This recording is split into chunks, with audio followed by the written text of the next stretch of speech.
The ship was trash, just like Jace Weller's luck.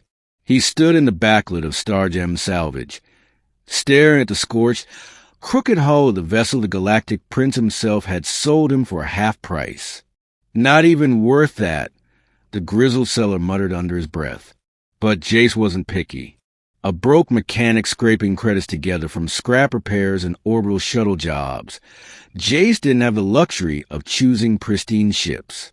This one, with its warped plating and long, predatory shape, was his only shot at getting off Brackamoon Station and finding work as a freelance runner. It looked like a crash predator, long and lean but battered, like something alive had died mid-scream and fossilized in flight. Still, the prince had signed the paperwork himself. Some royal brat from the Dynar consulcy, all gleaming robes and bored eyes. It's old war stock, the prince had said, smirking. Useless these days. Let the mechanic have it. So Jace did. He named her Grin, because that's what the ship's broken fang bow looked like a wolf's grin. 2 strange systems. On the first night, Grin turned on by herself. Jace had just finished patching the primary energy feed when the ship pulsed. Dim lights flickering to life. Interior screens glowing with code in an unrecognizable language. He hadn't even installed a power cell yet. What the hell? The ship responded with a low hum. Not mechanical, but organic, like a breath. Then the lights dimmed again. The next day, it ran diagnostics on its own. By the third day, it began moving systems around, reconfiguring engine layouts and rerouting coolant without Jace's input. He cursed, then paused. The changes were better. More efficient. Was it an AI? He scanned for one. Nothing. Just dead, outdated software until he noticed the biosignal layer. Something primitive alive? 3. The memory howl.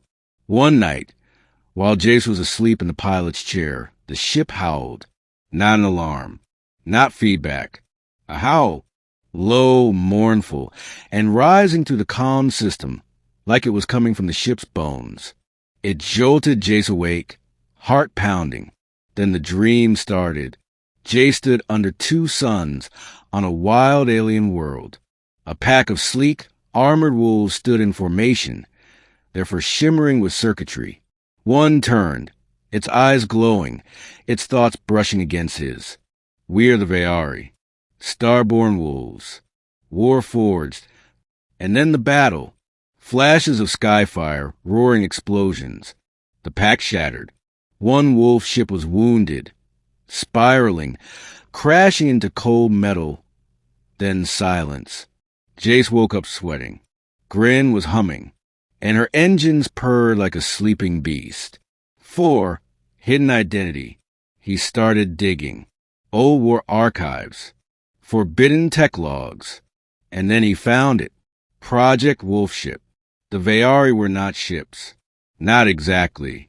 They were living war beasts, bioengineered Star Wolves, half-ship, half-creature, created by a rogue military sect during the Fourth Galactic War, controlled by neural links, bred for stealth and ferocity. But after the war, the Dynar royal houses deemed them too wild, too emotional. They were shut down, dissected, and erased from history. Except one had survived. Grin, a forgotten Veyari. Not junk, not tech, a living creature caged in a broken shell. And Jace had bought her for 2,000 credits and a handshake. 5, the bond. Can you hear me? Jace asked in the cockpit. A low thrum. Grin. That's your name now. If you hate it, say something. Silence. He laughed. I'm a dumb mechanic. I don't know how to fix living ships. But I can try. We'll figure it out. The next morning, Grin opened a hidden panel. Inside were dormant organic cores, self-repair nodes, and a small chamber holding something like a heart weakly beating. She trusted him. Jace spent weeks repairing her, not with code, but with compassion. He learned her moods, how her lights dim when lonely, how her systems calmed when he was near. He brought her pieces of other ship carcasses to integrate. She devoured them with almost canine delight. He spoke to her like a friend. She hummed back like a companion. And one day she spoke, not with words, but with thought. I remember the stars. 6. Trouble comes looking. The Galactic Prince returned. Not out of guilt, but fury. You activated it? That ship was sealed property. Do you know what you've done? Jace stood in front of Grin. She's alive. She chose me. That creature is a threat to galactic stability, the prince hissed. She belongs to the throne. Grin growled, audibly, through her engine core. Her lights turned blood red. Jace felt it. Rage. Fear. Loyalty. She's not your pet anymore, Jace said. And if you try to take her, you'll see what a real wolf does to tyrants. The prince stormed out. Within hours, a warrant was issued. Seize vessel. Terminate rogue. 7. The flight. Jace and Grin fled the moon station at dawn. Pursued by royal hunters, Grin revealed new systems. Weapon arrays, stealth drives, and pack call signals. What are you doing? Jace asked as she launched an encrypted transmission into deep space.